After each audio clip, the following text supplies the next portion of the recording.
High on the Greenland ice cap, a field researcher notices something disturbing. The changes that I saw unfolding were much too large. There was something else at work there. Florida, 2005. A beach is filled with dead sea creatures. It sounds impossible, yet the scriptures clearly prophesy that everything in the sea will die. Indonesia, 2004. A massive undersea earthquake triggers a catastrophic tsunami, and experts brace themselves for worse. A massive global earthquake unlike anything in human history. 2009. Researchers prepare for a deadly, worldwide pandemic.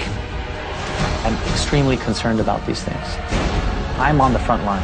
I have a family. Are these the signs foretold in the Bible? Bible prophecy is really advanced intelligence from the mind of an all-knowing, all-seeing God.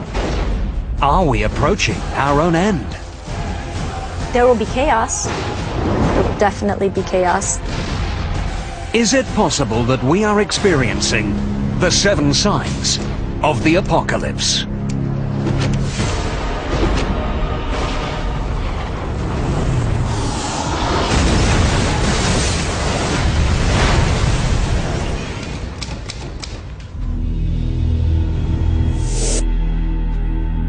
Throughout history, every civilization has considered the mystery of its own end. In fact, the term apocalypse can be translated as a veil lifted, disclosing something hidden from mankind.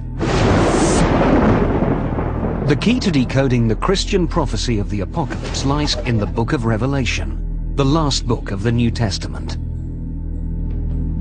Revelation was written by a prophet known as John of Patmos about 100 AD.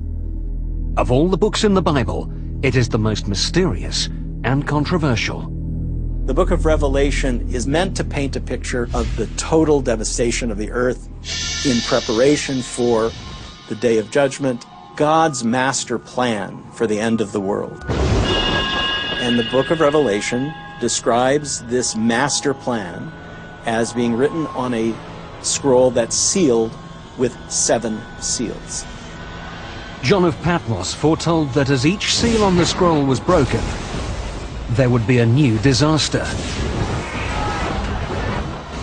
A new sign that the end of the world was near.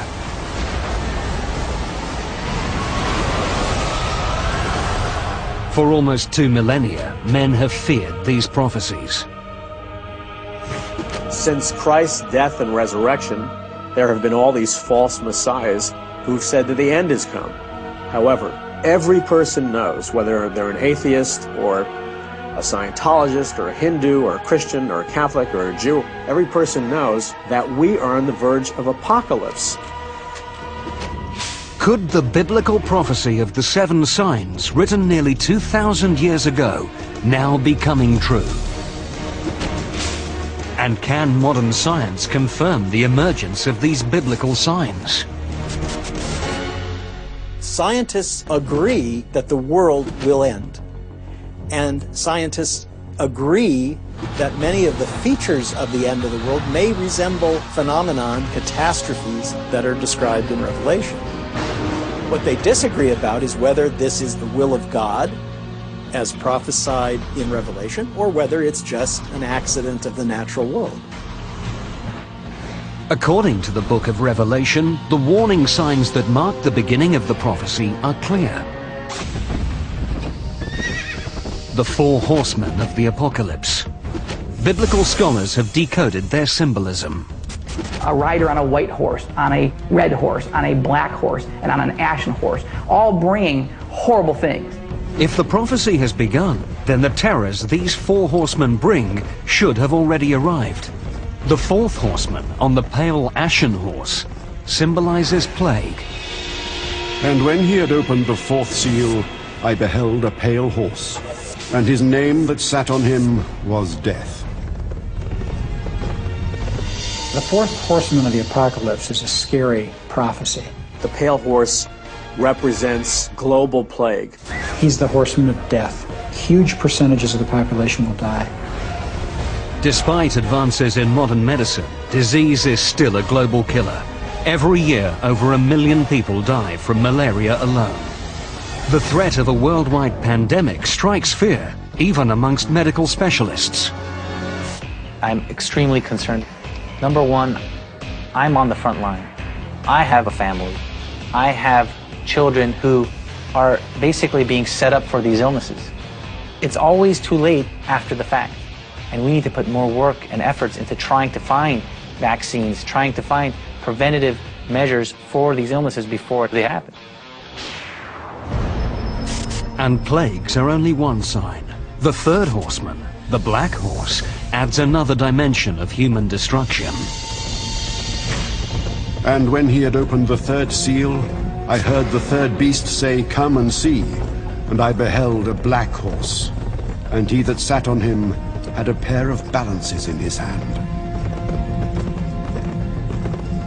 The black horse represents death and famine. Increasing use of crops to make biofuels has helped trigger worldwide food shortages in recent years. Some fear this is just the beginning. There's not enough food for the world and people begin dying in massive numbers. There will be tremendous food shortages. We see mass starvation. One disaster response expert explains what could happen if food runs out. There will be chaos. There will definitely be chaos. Rules will not exist because what happens, unfortunately, is truly that survival mode kicks in. You've got yourself and you've got your family. And that person next to you, unfortunately, is just a person next to you. So if you need bread, you're going to get that bread.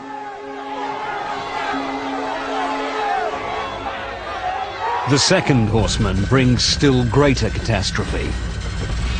And there went out a horse from him that was red, and power was given to him that they should kill one another. The red horse represents massive war and conflict on planet Earth. Proof of this sign already surrounds us. War, genocide, terrorism. Incredible human suffering is unfolding all over the globe. But where is it all leading?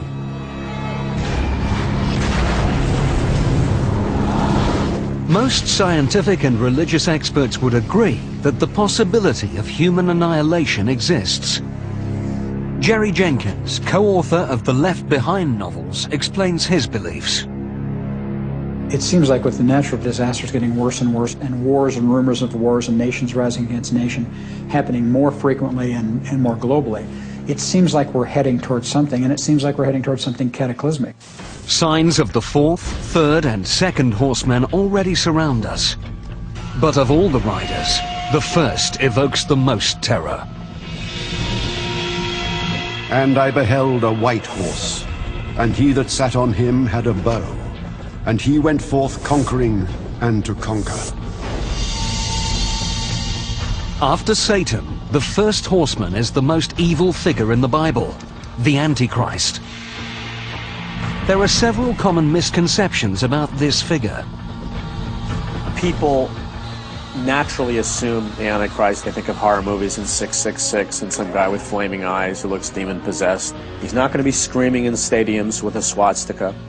People are not going to be saying Sig Heil. He'll come preaching peace. It'll be a time similar to today where we have all kinds of war and discord. This will be a person who will be so persuasive and such a lover of peace that people will be drawn to him and say, let's let him lead us instead of all these politicians. The book of Revelation foretells that the Antichrist will ultimately turn to the dark side. He will play a central role in the final sign, the climactic war that ends the world. Armageddon. The key to unlocking the rest of the prophecy is the number 7. The author of Revelation, like all of the first Christians, was actually born and raised and educated as a Jew. What is the sacred number of the Hebrew Bible? It is the number 7, which is the number of days it takes God to make the world. Later, there was a famine that was coming that would last for 7 years. But first, God would give the nation of Egypt 7 years of bounty. All throughout the Bible, you see this theme reoccurring again and again. And where it comes to full completion is in the book of Revelation. You have a series of successive judgments growing in intensity. You have 7 seals, and then you have 7 trumpets, and you have 7 bowls. And they flow in a continuing order, but there's a crescendo. It's a crescendo that has only begun. The next sign is global annihilation, sent from heaven itself.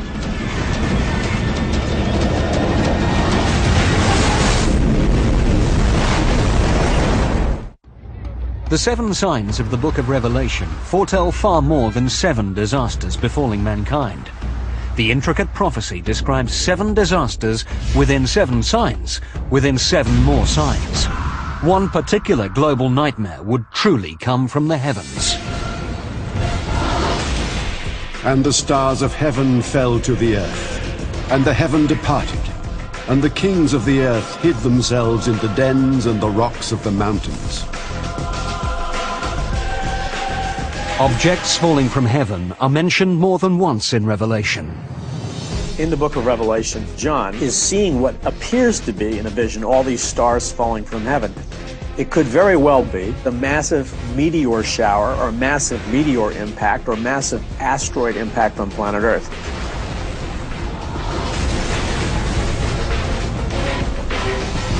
John's vision was probably inspired by tales of comets and meteors striking Earth. Throughout history, phenomena in the sky, especially comets and meteors, have been deeply unsettling to human beings. During biblical times, only one power could cause the stars to fall. The most obvious explanation is that God is doing something to express his displeasure. Biblical scholars have discovered a word that's mentioned several times in the Bible that ties directly to the prophecies. It's a star that derives its name from a planet with an appropriately bitter taste. Wormwood. When the 3rd angel blew his trumpet, a large star fell from the sky. The star was called Wormwood. Could the Wormwood prophecy be fulfilled by an asteroid crashing into Earth? Wormwood is a scary prophecy because it does such damage, killing so many people and so much plant life and so much animal life. It's clearly something to be so huge it'll be trackable by modern technology. What religion has interpreted as prophecy, scientists like Dr. Phil Plait now view as reality. Far and away the biggest danger from the sky would be an asteroid impact, because if we wait long enough, it will happen. A big rock is going to hit the Earth. 100% guaranteed, rock solid, bet on it. There are meteors out there. They do hit the Earth periodically. Meteors large enough to cause serious damage hit every century or so. Could an asteroid hit the Earth and destroy everything? In fact, one already has. A chunk of iron, probably about 50 yards across, slammed into the desert out there about 50,000 years ago. The amount of energy that was released, probably something like 20 megatons, which is 20 million tons of TNT exploding all at the same time. Scientists believe that about 65 million years ago, an asteroid collided with the Earth, causing unimaginable destruction. Our planet got incinerated, cremated. A rock about 6 miles across, now mind you that's bigger than Mount Everest, hit the Yucatan Peninsula in the Gulf of Mexico. The energy from this impact was beyond belief. That much mass with that much velocity is about 100 million megatons of energy. And a megaton is an average size hydrogen bomb. So 100 million hydrogen bombs of energy. The 6-mile-wide asteroid caused damage on a horrific scale. All of that energy of motion was converted into heat. It vaporized a huge amount of seawater, and it created a tremendous plume of vaporized water and molten rock as it hit the Earth's crust. There were tidal waves, tsunamis, that may have been hundreds of meters high. The Earth shook, equivalent to what they call a magnitude 12 earthquake. It splashed debris around the entire planet, which came back down into the atmosphere and heated up like shooting stars, with about 20 million megatons of energy. Within a few hours of impact, fires were raging across every continent. It was literally hell on Earth. Could an asteroid trigger an apocalypse? The evidence suggests it already has, only not for mankind. It's clear that an asteroid collision could happen. It's not a question of if, but when.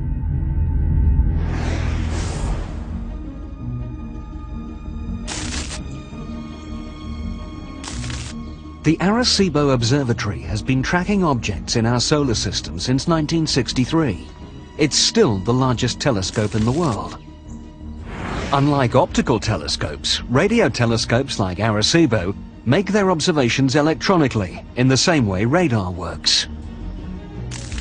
We have a 1 megawatt radar system, possibly the most powerful radar system on Earth, that we use to track asteroids and get very precise information about the trajectory of these asteroids.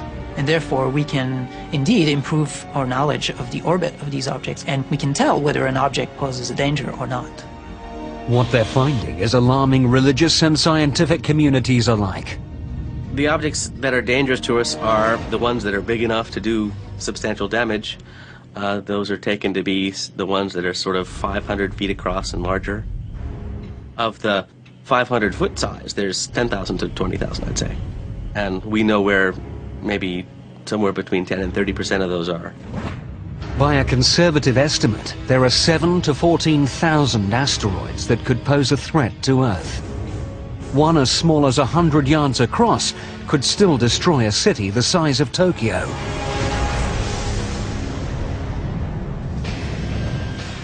If one of these asteroids fulfilled the Wormwood prophecy, it would create apocalyptic destruction, unlike anything else in human history.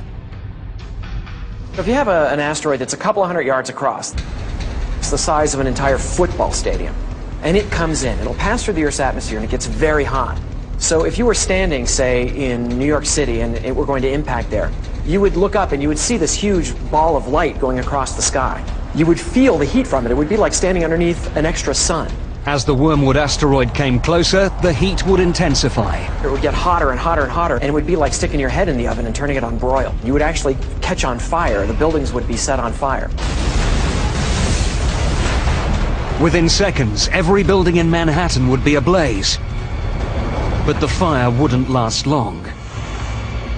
That fire would be put out almost instantly when the rock actually hit the ground. The Wormwood asteroid would gouge out an enormous crater. And there would be a huge shock wave which would just knock down buildings for miles around. The pressure wave, the heat, and all of this together would probably completely destroy Manhattan Island. Wormwood hits with such incredible impact that a third of all marine life is destroyed, and coastlines are destroyed. It poisons the sea, it kills people, it kills plants, it kills animals, and so there's tremendous devastation, and it's global. Some of the most devastating effects on humans would occur in the months and years after the asteroid hit.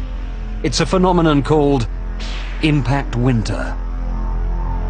A lot of the ejecta, the material that's been excavated from the crater, can actually obscure sunlight. And enough sunlight can be obscured that you could actually shut down photosynthesis, and plants would die, and the entire food chain would be disrupted. You're talking about deaths on an unimaginable scale, huge impact to the global economy, tremendous amounts of areas where food won't be able to be grown. And so you're talking about long-term effects, not just the instant effects of the impact, but long-term effects that could go on for years. So death could come from the heavens, almost as the prophet John describes in the book of Revelation. But Wormwood is only the beginning of the journey towards the ultimate biblical apocalypse.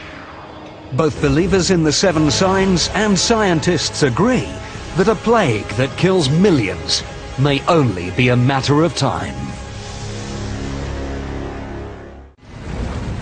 The 7 signs prophecy describes horrific disasters. But for those who believe in the end times, when God unleashes all his fury, the worst is on its way. Disease. It's been feared by every civilization since the dawn of man. Even today, humanity is still terrorized by epidemic diseases. In 2003, severe acute respiratory syndrome, or SARS, struck 29 countries. Since 1972, malaria has killed nearly 100 million people, and avian or swine flu could spark a worldwide pandemic at any moment. And all of these diseases can be linked to one of the 7 signs. And I looked, and beheld a pale horse, and his name was Death.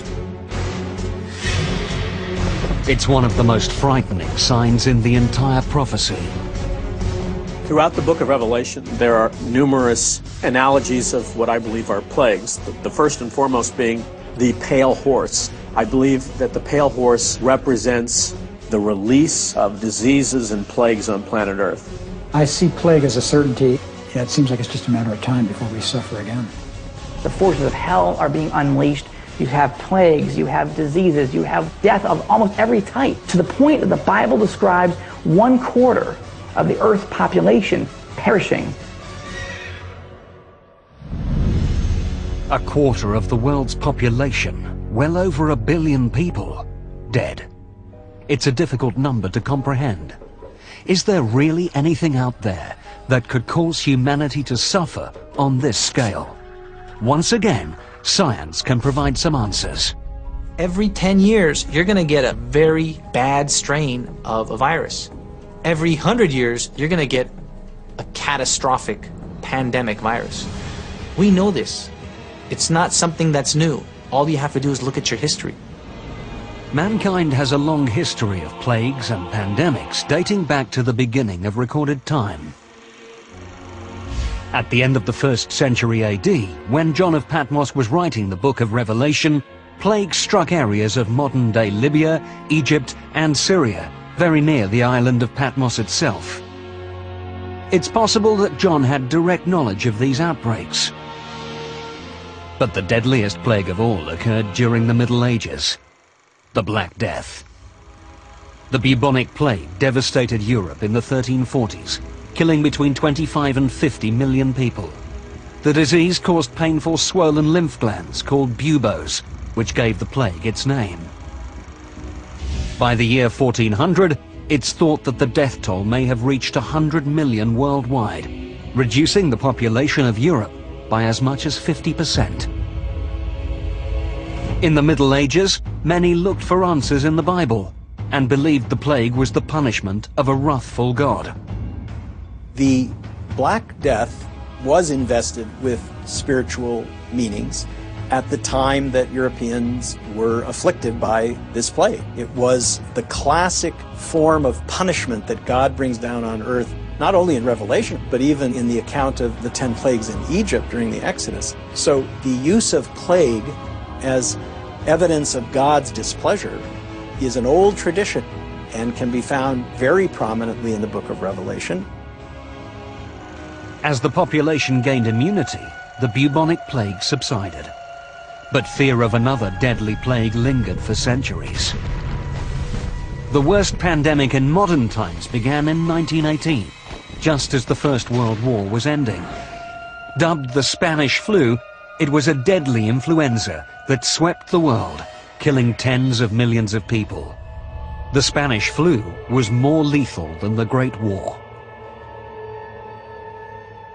It's not really known where it actually started, but what we now think happened is that an avian bird flu virus mutated where it could be transmitted from person to person and just spread throughout the world very rapidly. An avian virus. If it sounds familiar, it should. Today, scientists are worried about another avian flu virus, a strain called H5. In some ways, the danger is even greater.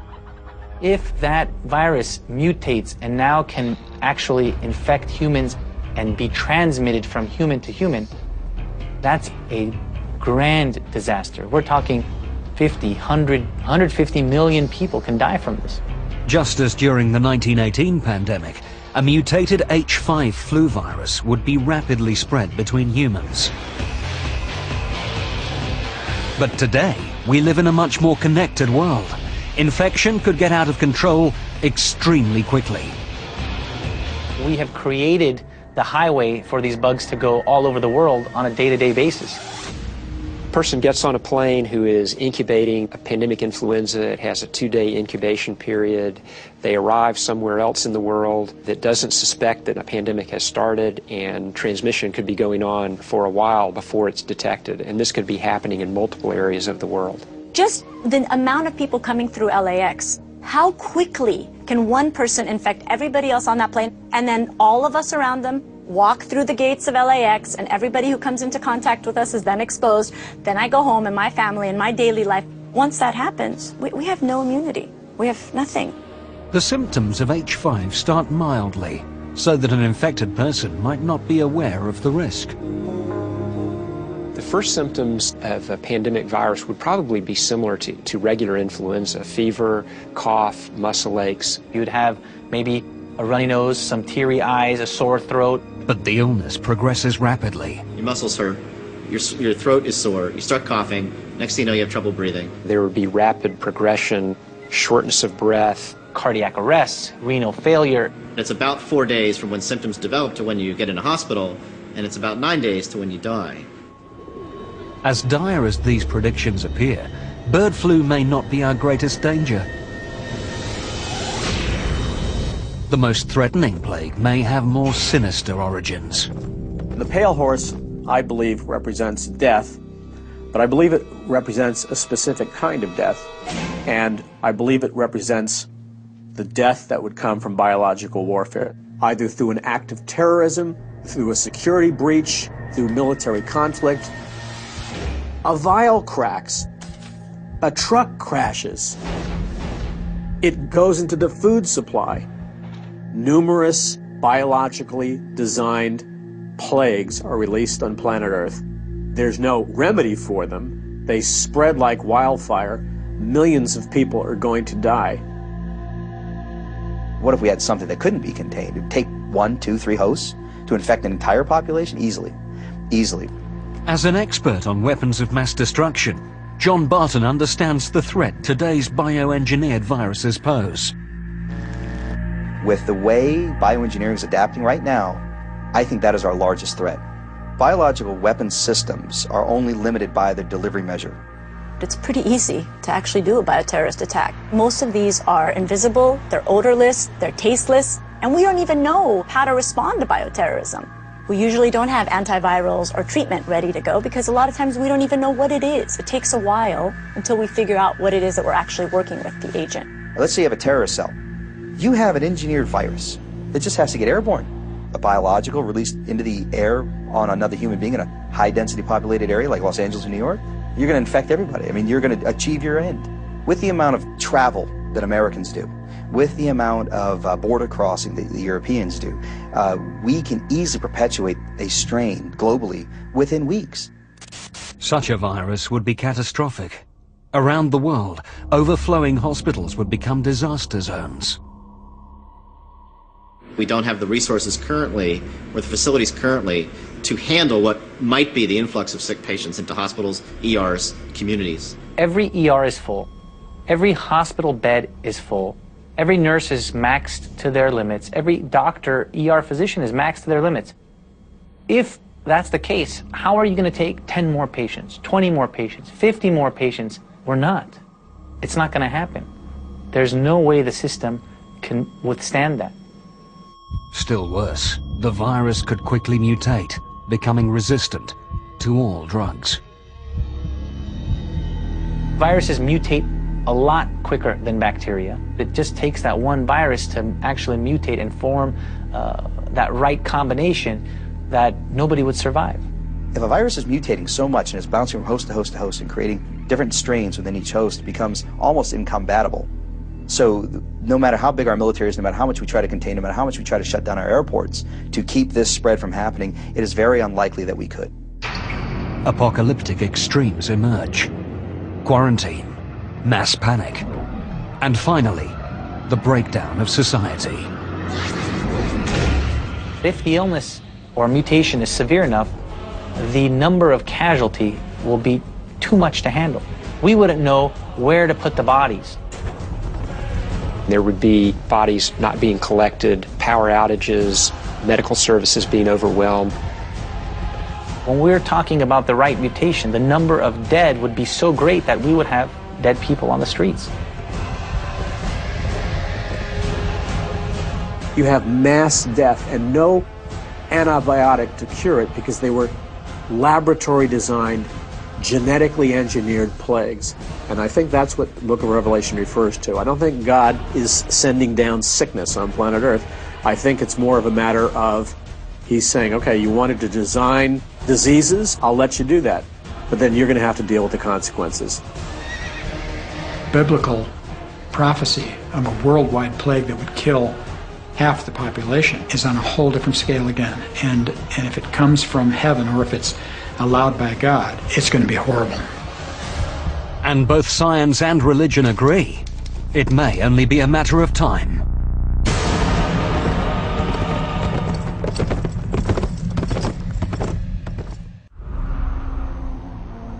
Many people are skeptical of the Bible's 7 signs prophecy. They simply can't believe the loving God could unleash such devastation on humanity. But as our investigation of the prophecy continues, a pattern begins to emerge. It's a dark place on the fringes of human knowledge. A place where the differences between modern science and ancient prophecy begin to blur. The next sign brings that place into sharper focus, revealing a new level of horror and destruction. Within the last decade alone, the world has been struck by a series of catastrophic earthquakes. The 2004 Sumatra earthquake, the tsunami from that event killed at least 270,000 people. We just had an earthquake in China. The estimates are 80,000 people killed. In 2005, there was an earthquake in Pakistan. Again, probably killed 80,000 people. Hundreds of thousands of victims suffered. Women, children, young and old. Are these terrible disasters linked to ancient biblical prophecy? For believers in the 7 signs, the evidence is clear. And I beheld when he had opened the 6th seal, there was a great earthquake. And some believe the worst is yet to come. This is unlike anything we've ever seen in human history. This is a massive global earthquake that will terrify people to the core of their being. Imagine massive earthquakes striking all over the world at the same time. Even scientists are concerned by the possibility. We're planning for ourselves here in the US, but if you think about some of the other places like Bangladesh, in Dhaka, an earthquake there, oh my goodness, the numbers will be staggering. For some devout Christians, it's a glimpse of the destruction foretold by the 7 signs. One more evidence that God is trying to literally shake the human race awake to their need for Him. Earthquakes play a central role in the prophecy, one that goes beyond breaking the 6th seal. Earthquakes are a key judgment of God throughout the book of Revelation in what's called the 7th bowl. It talks about an earthquake occurring that is so great that the world has never seen it before. Mountains are leveled all across planet Earth. Islands dissipate and disappear. Entire cities are leveled.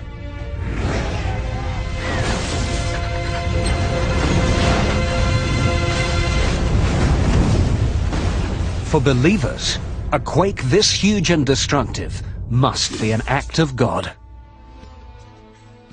The judgments in the book of Revelation, but many of them will be intensification of natural phenomena that we see today.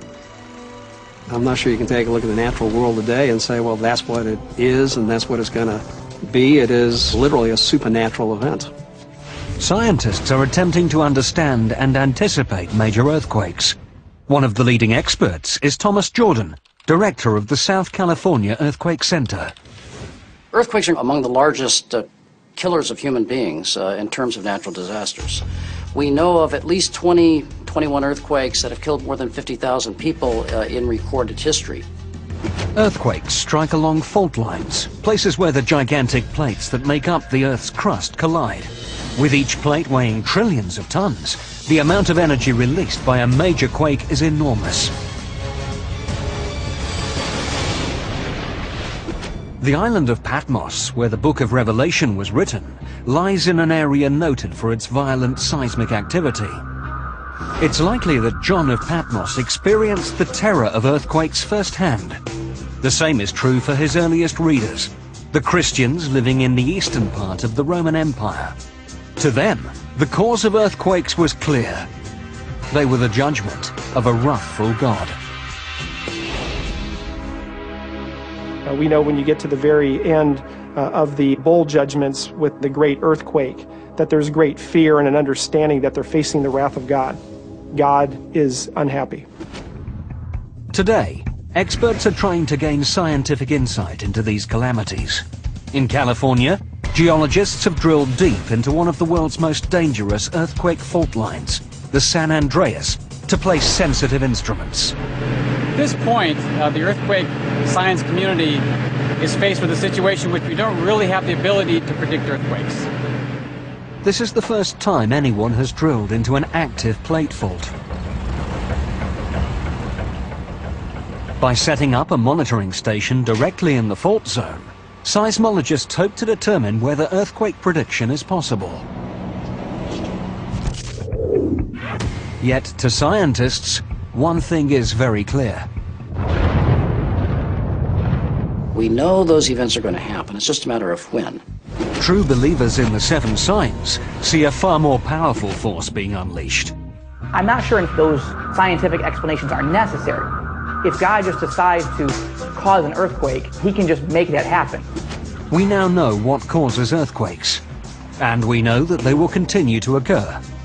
But what would have to happen today for an earthquake to be widely seen as a sign from God? To fulfill the prophecy, it would have to be a massive series of global quakes striking cities along every fault line. San Francisco, Tokyo, Shanghai, Athens, Istanbul. The list would include several cities in America, especially those near the San Andreas Fault.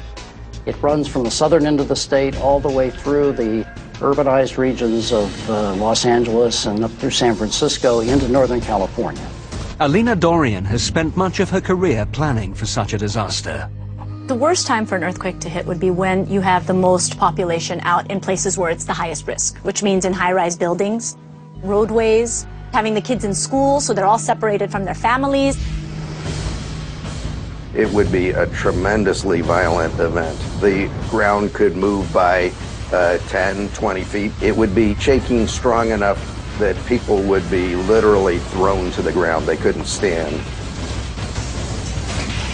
And if you were next to tall buildings, windows falling out of tall buildings would be a tremendous hazard. Anything that falls from a significant height is basically just like a stray bullet. Now add to that glass, which is in those large structures tempered and made to withstand significant wind. It's basically falling blades. So the amount of trauma that those things would cause would be enormous. Many of the older brick buildings would collapse. The older concrete frame buildings would collapse outright. You'd see some floor slabs that were just pancakes with people stuck in between them. You're going to get amputations, pneumothorax, which are collapsed lungs, crushed hearts. If you're bleeding out and you can't get to the hospital, you will die. Even LA's modern steel frame skyscrapers, specifically designed to withstand large earthquakes, would not be completely safe.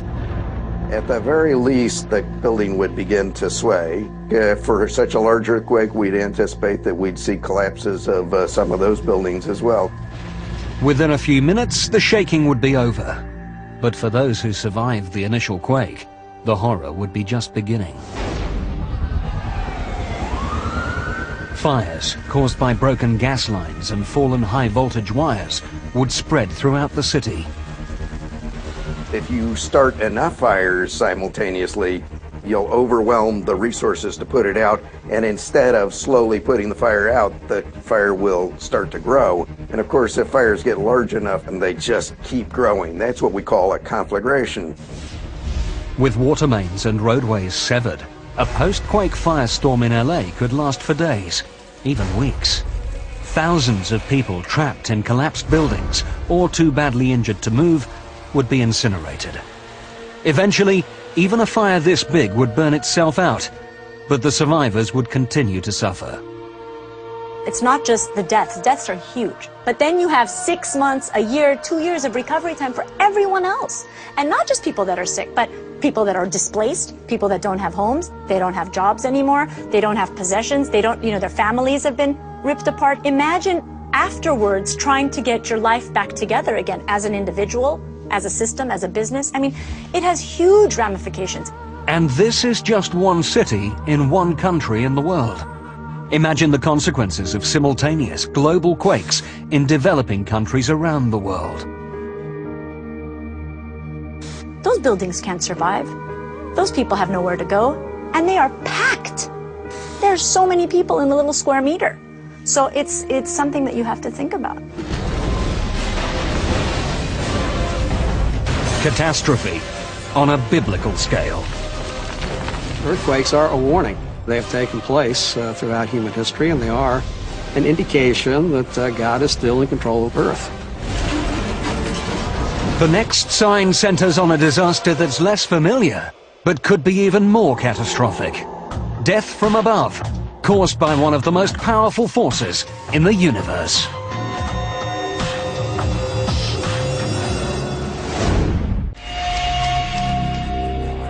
Our investigation into the 7 signs prophecy has already uncovered evidence that such horrors could occur.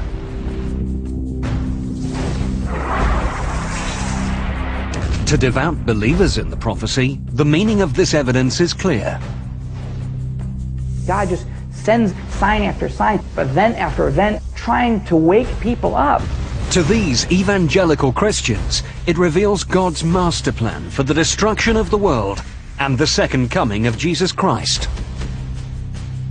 The book of Revelation is meant to paint a picture of the total devastation of the earth in preparation for the day of judgment. Remarkably, modern science confirms many of the doomsday scenarios foretold in these mysterious prophecies. Scientists agree that many of the features of the end of the world may resemble phenomenon, catastrophes that are described in Revelation. The prophecy in the book of Revelation builds into a crescendo of disasters. A series of 7 within 7 within 7 more signs. All of this is terrifying enough, and yet there are still more signs to investigate. Indeed, the next sign threatens something so important that without it, life on Earth would cease to exist.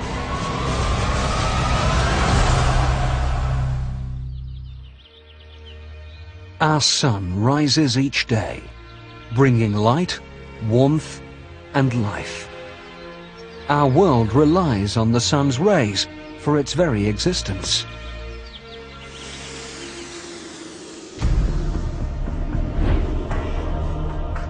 But as we continue to explore the 7 signs, what happens when the sun and stars bring death, devastation, and darkness instead?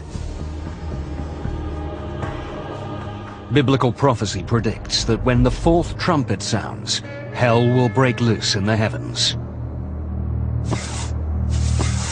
And I beheld, when he had opened the 6th seal, and lo, the sun became black as the sackcloth of hair.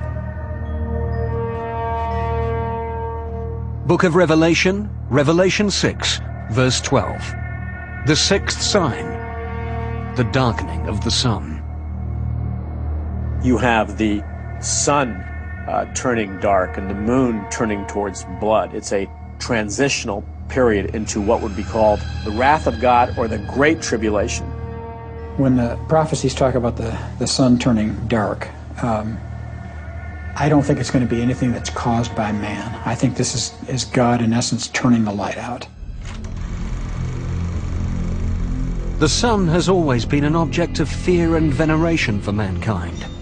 Solar eclipses were such terrifying experiences for our ancestors that they often unleashed widespread panic. But the dire predictions of this sign warn of something more than the temporary effects of an eclipse. Could the 6th sign mean that our sun might be darkened permanently? Could we be plunged into a cosmic darkness so devastating that it would be interpreted by many as an act of God or a sign of the apocalypse. Surprisingly, scientists say the possibility does exist, and ironically, a planet-wide blackout could start with the brightest light in the universe. Gamma ray is a part of the electromagnetic spectrum. It's basically light. Gamma rays are created by electromagnetic radiation and are emitted during radioactive decay. If normal light is like a feather hitting you on the cheek, a gamma ray is like a bullet. A single gamma ray photon has 1 billion times the energy of a visible light photon. That's what makes them dangerous. If they impact a cell, they can disrupt the cell. If they impact DNA, they can actually shatter or alter the DNA molecule. While gamma rays were discovered over a century ago, we're only now starting to discover how destructive they can be. As Dr. Neil Gehrels explains, the big breakthrough in gamma ray research came during the Cold War. Nuclear weapons produce flashes of gamma rays. And in 1962, President Kennedy signed the Nuclear Test Ban Treaty with the Soviets.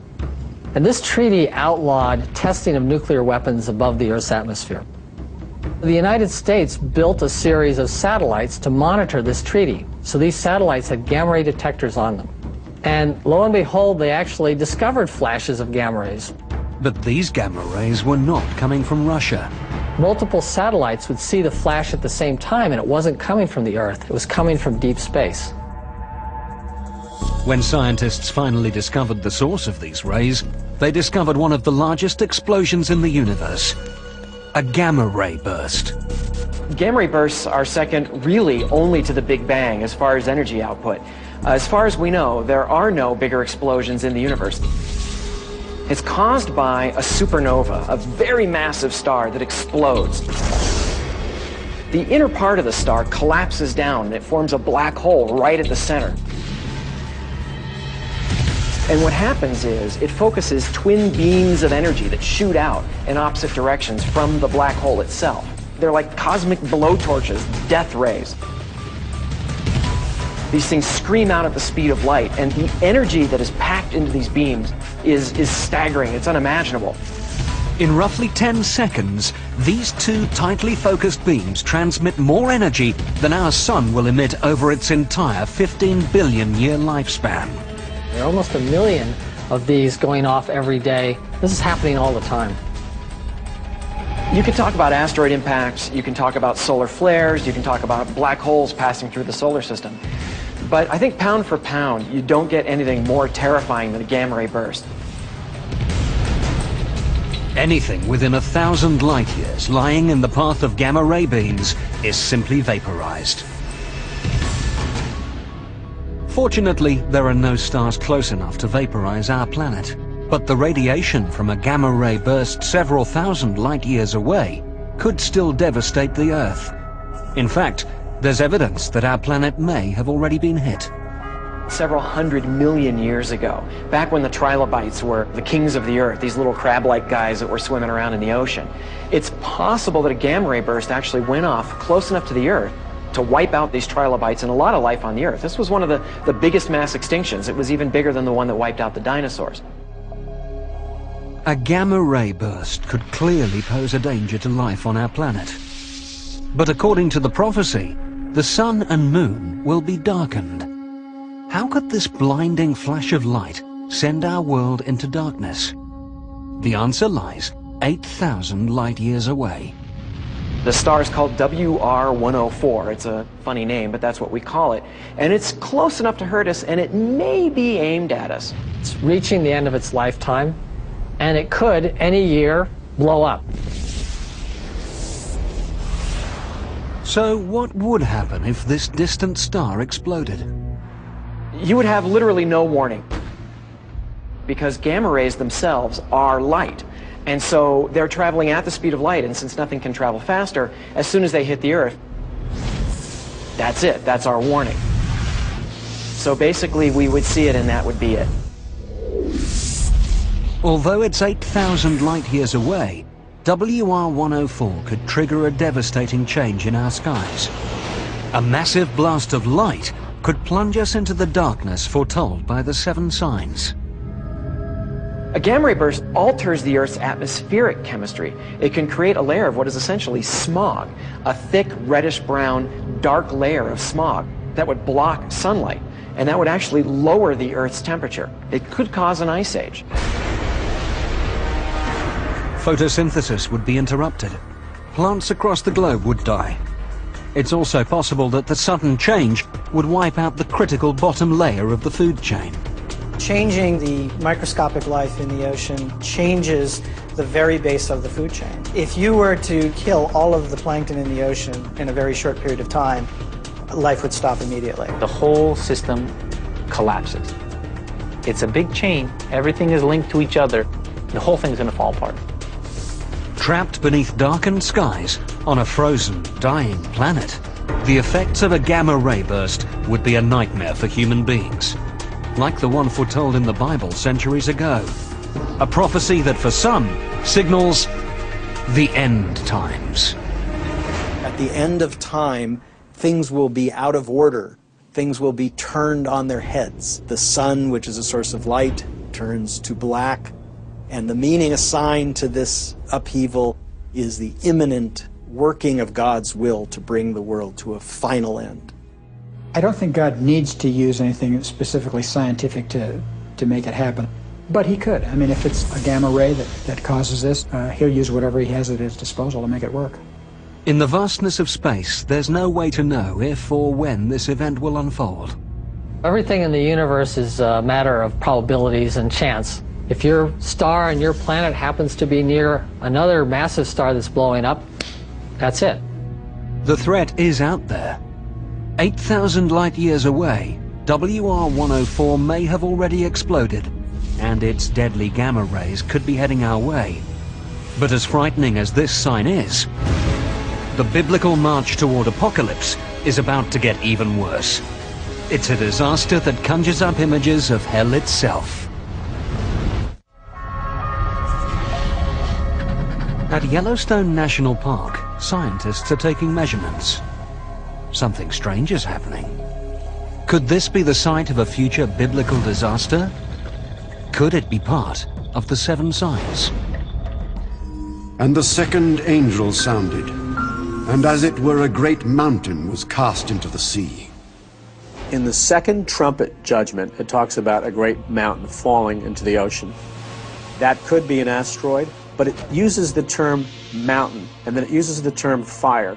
A mountain bursting out of the ocean, erupting with fire. It's one of the most dangerous and destructive forces on Earth. Could one of the 7 signs be a volcano? A glimpse back at ancient history provides a clue. The images of fire and brimstone that define hell were inspired by the flaming magma and sulfuric gas emitted by volcanoes. Like many violent natural events, volcanic eruptions were seen by the early Christians as the result of God's wrath. Mount Vesuvius erupted in 79 AD. About the same period, John of Patmos was writing the book of Revelation. The eruption buried the Roman city of Pompeii. Hot volcanic ash entombed thousands of victims, frozen in their final agony. Many early Christians viewed this as God's punishment of the pagan Roman Empire, exacted for persecuting their Christian brethren.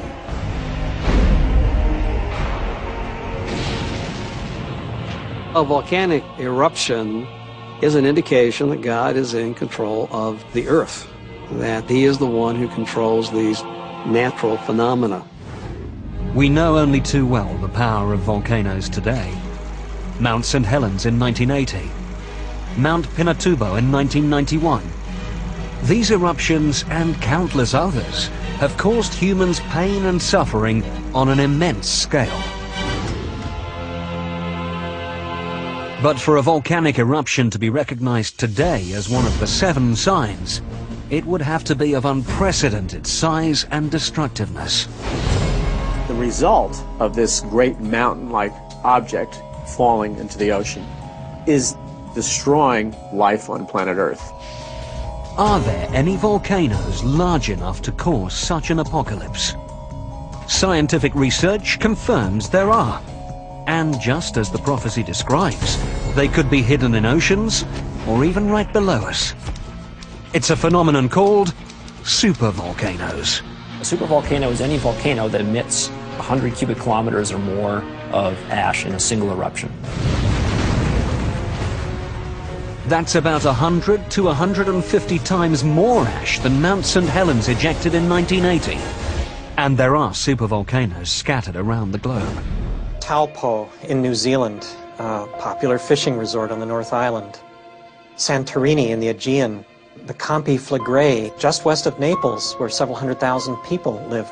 There are at least 8 supervolcanoes around the world, but they're hard to find, as they usually don't take the form of a mountain. Most volcanoes, when they erupt explosively, leave a crater, a violent expulsion of magma that blows its roof off.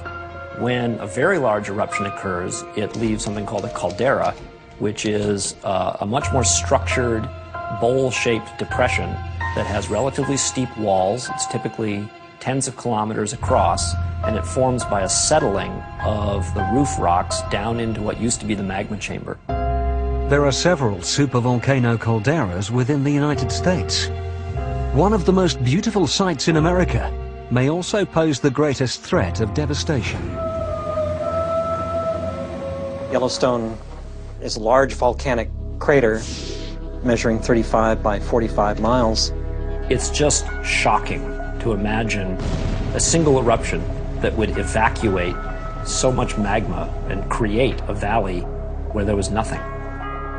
But that's exactly what happened at Yellowstone, more than once. Yellowstone has had 3 very big eruptions that were hundreds of cubic kilometers or more. The most recent of them happened 640,000 years ago. We know that Yellowstone has erupted in the past, and we know it could erupt again in the future. The question is when. Yellowstone Plateau is rising at a rate of about 0.6 of an inch, a little bit more than ½ an inch a year. This is a product of molten rock beneath that plateau. We just don't have enough data to say what the probability is of this culminating in a big eruption. The data that scientists do have indicates an eruption of the Yellowstone supervolcano isn't likely, at least not for a few thousand years. But scientific data doesn't convince true believers in the 7 signs prophecy. When it comes to science and the scripture, I have never seen anything, when you really examine it, that science can disprove the scripture.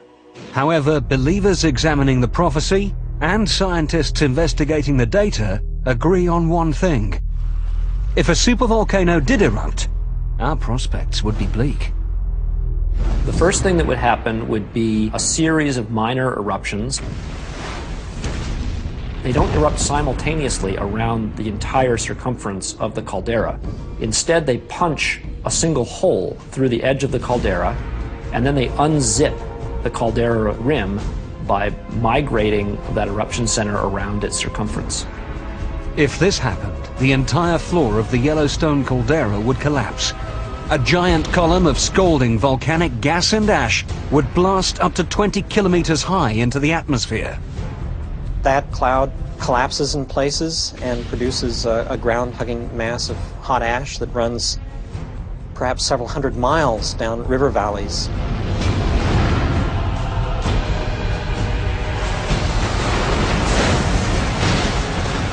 Anyone and anything within that range would almost certainly be buried and killed. As we've learned from many previous eruptions, the victims would suffer a terrible death. What kills people is the ingestion of hot gases that cook you from the inside. The ash that remained airborne could be carried west by the prevailing winds. 11 western states, including a substantial part of California, become blanketed in ash. You're looking at a destruction of the grain belt in the Midwest, upon which a substantial part of the world's population living at margin depends. And with that, then, a realignment of the geopolitical balance of power. The long-term damage could be even worse. small volcanic particles and gases would continue to circulate in the stratosphere, causing sunlight to be reflected away from Earth. A volcanic winter would set in, much like the impact winter caused by a large asteroid hitting Earth. Global temperatures could drop by as much as 5 degrees centigrade. That may not sound like much, but that's all that separates us from the last ice age. Once these horrific events begin to unfold, certainly students of the Bible will recognize them immediately as events that were foretold thousands of years ago that are now coming to pass. In contrast to the unshakable belief of devout Christians, scientists are not as sure of the future. Supervolcanic eruptions could take place at several dozen localities around the world. The best that we can do is, if we notice evidence that a major eruption is impending, to clear out the surrounding area and prepare for the possible consequences. Not very reassuring. One more mystery explored, but still more questions to answer. The next sign is even more mysterious than volcanoes, but every bit as powerful. It's a phenomenon that turns the very waters we depend on as red as human blood. Most scientists believe life began in the ocean. But could life also end because of the sea? To many believers in the 7 signs, the answer is yes. In 2005, the coast of Florida was blighted by a huge die-off of sea life. Crews armed with pitchforks and gas masks cleaned up tens of thousands of dead sea creatures washed ashore from the Gulf of Mexico. In 2007, a similar event affected the coast of Southern California, leaving beaches littered with dead sea lions, fish, birds, and whales. They were images that came straight from the book of Revelation. The death of living things in the sea. At first it sounds impossible because the sea is so vast, and yet the scriptures clearly prophesy that everything in the sea will die at some point during the judgments that come from heaven. So there's no question it can happen and will happen. These massive waves of seaborne death are directly connected to the next sign of the prophecy. And the second angel poured out his vial upon the sea, and it became as the blood of a dead man, and every living soul died in the sea. In the second ball in the book of Revelation, we see all the rivers in planet Earth turning into blood. In the third ball, we see all the oceans turning into blood. A wrathful God transforming the waters into blood is a recurring event in the Bible. But what does it mean? God turns the water to blood, and it causes the fish to die, and it means you can't drink it and sustain life with water. So the idea that blood, which is supposed to be confined in the veins of living creatures, is now in oceans and rivers, is a symbol of the dislocation, the upheaval, the catastrophe that God is willing to bring on the world when he is displeased. And it happened in Egypt, according to the Hebrew Bible. It will happen at the end of days, according to the book of Revelation. In biblical times, blood had a very powerful symbolic meaning. Blood has always been, from the beginning of the Judeo-Christian tradition, has been a symbol of great sanctity. It becomes just as important in the book of Revelation. Even the ancients, who had no knowledge of human anatomy, understood that what flows through our bodies and keeps us alive is blood. So that symbol of blood is a symbol of life, and in a more exalted sense, eternal life. But blood could also be a powerful symbol of death. For centuries, water turning into blood was interpreted symbolically. But now science offers a different perspective. Could there be a scientific reason for water to turn blood red? From time to time over the centuries, parts of the world's oceans have turned a blood-like shade of red. When this happens, beaches become littered with dead sea creatures. Everything from minnows to whales perishes and is washed ashore. Today, these phenomena are known as red tides. Red tides are explained by Dave Hutchins, a leading marine ecologist at the University of Southern California. Red tide is a common name for a group of single-celled algae that live in coastal water and produce toxins. They produce large blooms that can be really damaging. Some of the organisms that make these blooms actually have a reddish coloration, and when there's enough of them, they can make the water turn literally red, like blood. The book of Revelation was written on a small island in the Aegean Sea. It's highly likely that red tides were well known to the local fishermen and to the wider population that read the prophecies. Given that the sign calls for the Earth's waters to turn into blood, it might very well be linked to the phenomenon of red tides. But it would have to be a red tide so unnaturally catastrophic, so extreme, that it could only be seen as a sign from God. Could a red tide become that deadly? Again, science offers a surprising answer. The red tide algae produce very potent toxins that can kill humans and other vertebrates. And they can literally do the same types of damage that a nerve gas would do.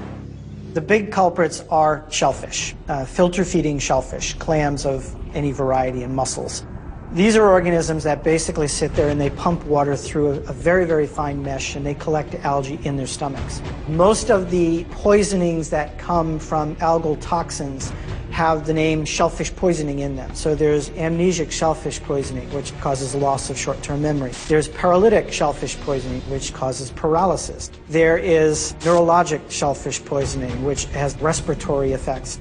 A lot of these things get into our food web by virtue of the fact that we eat some organisms from the ocean that are filter feeders. And in an extreme case, the threat could spread from the food we eat to the air we breathe.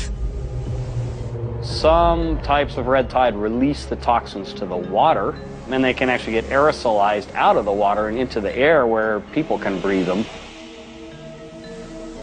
Imagine our seas emitting clouds of lethal nerve gas. The impact on people living near the coast would be devastating. If a colossal red tide struck all the world's oceans at once, a vast majority of sea life on Earth would die, as would the people that ate and breathed the toxins the red tides produced. Millions of other people around the world who depend on the seas for food would starve. The scale of human suffering and death would be horrific. There's no doubt that many would see this as a fulfillment of the 7 signs. Both pollution and global warming are upsetting the fine ecological balance that normally checks red algae growth, fueling a rise in the number and severity of red tides worldwide. If this deadly toxin continues to thrive, it could overwhelm our seas. If toxic algae win and continue to win and always win, we have a very dire situation. Those attuned to the prophecy of the 7 signs agree, but for different reasons. I think what God is specifically saying, He's saying to the rebellious planet Earth, to the Antichrist and his forces, you've martyred my people, you've spilled their blood, you've killed millions of people that believe in God by taking their blood. Now, as a judgment and a final warning to you, I'm going to turn all the rivers on planet Earth and all the oceans into blood. So this sign could be interpreted as a terrifying portent of worldwide red tides. It also has a link to our next sign, where, once again, destruction comes from something that's a source of life on Earth. Monstrous earthquakes, a devastating plague, dying oceans stained red. All are foretold in Revelation, and all have been witnessed on Earth. These calamities have yet to bring about the end of the world, but are they signposts, warnings that far worse is to come? Evidence is mounting of another imminent global catastrophe. 1997, the Canadian Arctic. 100 miles from the nearest city, a field researcher begins to notice some alarming changes. The changes that I saw unfolding in the Arctic were much too large, much too persistent to be explained away as just natural variations in climate. There was something else at work there. This is real, and it's now. Giant ice sheets cleave off Antarctica. Hurricanes rage with unimaginable intensity in the Atlantic. Cyclones bring death to hundreds of thousands in Asia. Droughts decimate huge regions of the world, and species are driven to extinction at a rate never seen before. Could all these calamities be linked to one sign? The book of Revelation tells us the 7 seals bring forth 7 trumpets, and the blaring of the 7th trumpet summons 7 bowls. And with the 4th bowl, an angel poured his vial upon the sun, and men were scorched with great heat.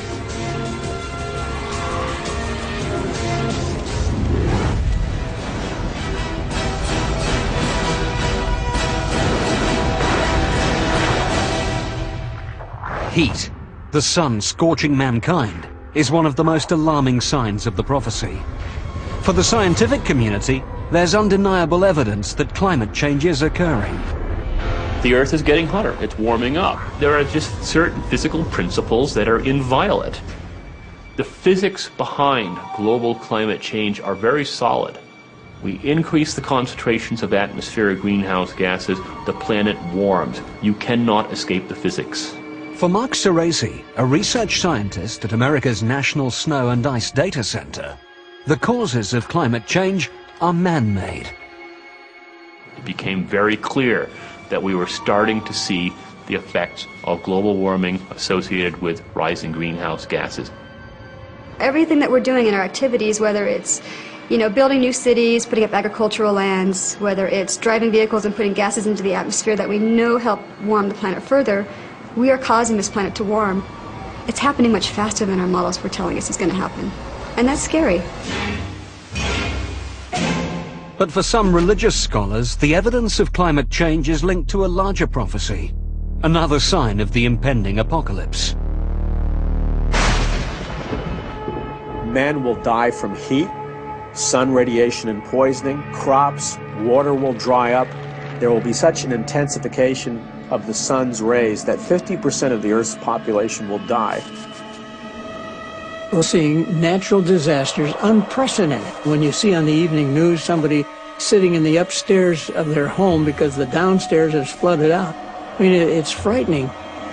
Whether or not they agree on the cause, most scientists and religious scholars do agree on one thing.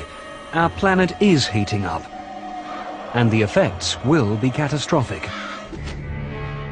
It's not a matter of if, it's just a matter of when.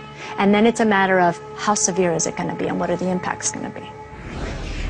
Increasing the Earth's temperature, even by a few degrees, could have devastating consequences worldwide. The change is going on very, very quickly. We're going to see a rise in sea level. We are going to see, very likely, more intense hurricanes. We're going to see increasing drought. You're going to see strife. You're going to see conflict. Increased terrorism as a result of global warming, it's in there in the possibilities. A rise in temperatures would set off a chain reaction. What we're going to be seeing is that rate of sea level rise is going to accelerate. Why is it going to accelerate? Largely because we're going to see increasing meltdown of the Earth's glaciers and ice caps. What's going to raise the sea levels is primarily Greenland and Antarctica. Together, they're more than 90 meters of ice. A relatively small rise in sea level, just 10 meters, would submerge much of Florida and America's east coast. This would displace 25% of the population of the United States. You might want to consider not living in a low-lying coastal area if you're intending to hold on to your land for a while, because that land might be gone. Some scientists postulate an even more extreme rise in sea levels, up to 90 meters. That would create a truly biblical catastrophe. London, Venice, Amsterdam, Berlin, even Paris would be underwater. Once you force the climate system with greenhouse gases, with what's been observed, over the past 100 or so years, you get this amplified warming. At the same time, the Earth would be ravaged by terrifying superstorms. Hurricanes feed on warm ocean water. The oceans are warming up. And so therefore it makes sense that we ought to see more intense hurricanes as we move into the future. We're going to see more intense or extreme weather events of other types, for example, thunderstorms. We put this all together and we're seeing a picture of change that humankind is going to have to deal with. People in developing countries would be affected first. Hundreds of thousands could perish. But Western nations would be far from immune. I think we have this arrogance that, oh, in the Western world we're fine, we can deal with any sort of climate change. But, you can look at things like Katrina happening, and we weren't prepared for that. But the reality is I think we're all vulnerable on the planet. Whether or not we're ready for global warming is a matter of conjecture. But there's no way to prepare for the next sign. A global war that would wipe out most of humanity. The final battle between good and evil. Revelation calls it Armageddon.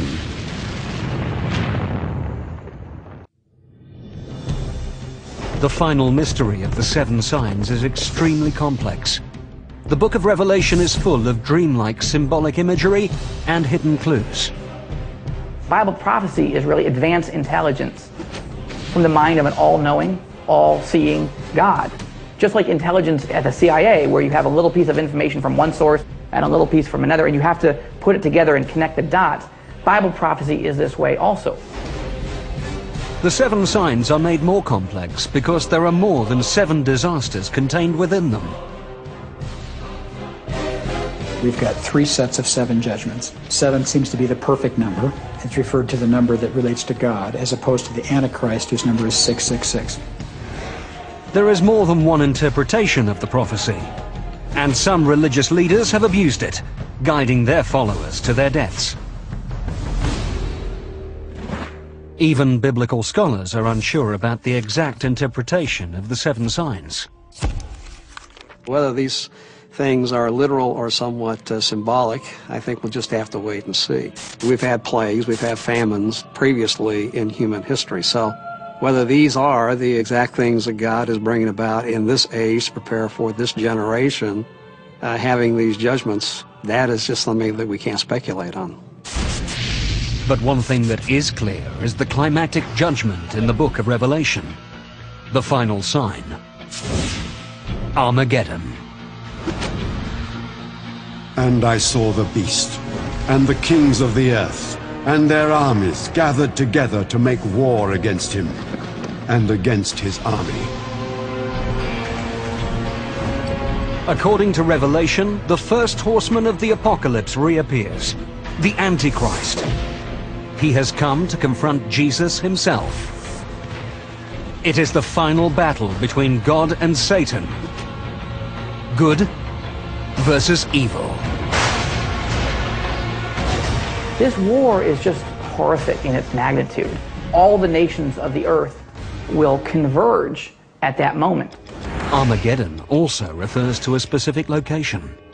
In the nation of Israel, there is a mountain called Har Megiddo, which means the mountain of Megiddo.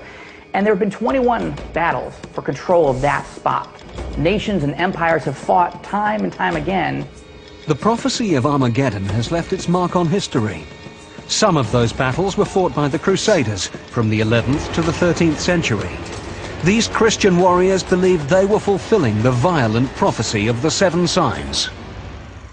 The Crusades were literally seen as a working out of the prophecies of Revelation, because they were armies under the cross of Christ, moving into the Holy Land, the site of the Battle of Armageddon, and doing battle with infidel armies who they saw as diabolical. To this day, the Armageddon prophecy continues to exert a powerful hold on people's imaginations. Some of those who believe in the prophecy think we could be on the verge of Armageddon today. We live in a brutal, chaotic world, so much so that with weapons of mass destruction available and rogue individuals and nations and terrorists and so on, people are afraid that maybe this could be the end. To modern believers, the threat of nuclear war has always been tied to the concept of Armageddon. Looking at the nuclear arms buildup, the missing Russian suitcase nukes out of the former Soviet Union, the cataclysmic plagues of biological warfare being stored and manufactured in laboratories, I don't think there's ever been a time in the history of mankind where we have had the technology to literally decimate our world in a matter of weeks or months. As other weapons of mass destruction have emerged, even secular experts evoke images that echo the prophecy. There could be nuclear exchange. At which point, to protect our own interests, do we get involved with that or not? And if so, at what capacity? Do we launch strike packages to neutralize nuclear threat? Or do we just say, you know, let's just have at it? If the final prophecy culminated in a nuclear Armageddon, the result would be similar to that caused by a large asteroid impact or a supervolcano eruption. The devastation of war would be followed by a nuclear winter, a shroud-like cloud of radioactive debris that would envelop our world in darkness. We would now lower our global climate temperature by at least 10 degrees. As it got perpetually worse, we're screwed. And then the prevailing precipitation that would fall in the form of snow would be completely radioactive. In this frozen hell, we would meet our final apocalypse. But apocalypse doesn't only mean our demise. It also means something to be revealed. The journey through the seven signs appears to be an unending litany of death and destruction, starting with the four horsemen of the apocalypse, progressing to a mounting crescendo of horrific disasters, culminating with a final battle that could destroy everything on Earth. But to believers in the prophecy, the seven signs are not a countdown to the end of time. The signs signal a new beginning, a startling and symbolic wake-up call. The purpose is to grab a rebellious mankind's attention in an effort to bring mankind back to himself. And at this point, the mystery of the seven signs would finally be revealed. For amidst the devastation of the last sign, there's an unexpected end to Armageddon. And I saw an angel come down from the heaven, and he laid hold on Satan, and bound him, and cast him into the bottomless pit. Armageddon ends, Satan is defeated, good triumphs over evil, and a period of peace and happiness begins on Earth that will last 1,000 years. The bottom line is this: God's not some angry tyrant slinging down lightning bolts. God is love, and apocalypse is the unveiling of everlasting love. That's what it's all about. It's not about torture, and it's not about disease. It's about the love of God and bringing in a brand new world. The prophecy is meant to terrify a rebellious mankind, but it ends on a note of hope. And our need for hope is one of the main reasons many believe the seven signs are still relevant today. The book of Revelation has never been read with more earnest, true belief than it is today. There's a certain irony there because we live in an age of science, of very advanced knowledge about the here and now, and yet even with all that advanced knowledge, there are people who say all that really matters is your religious beliefs, and those will be the final test of whether you live forever in paradise or burn forever in the lake of fire. Are the seven signs unfolding now? Despite all our scientific knowledge, it's impossible to know for sure. But there's one thing that can be said. The prophecy is as powerful and terrifying now as it was when it was written.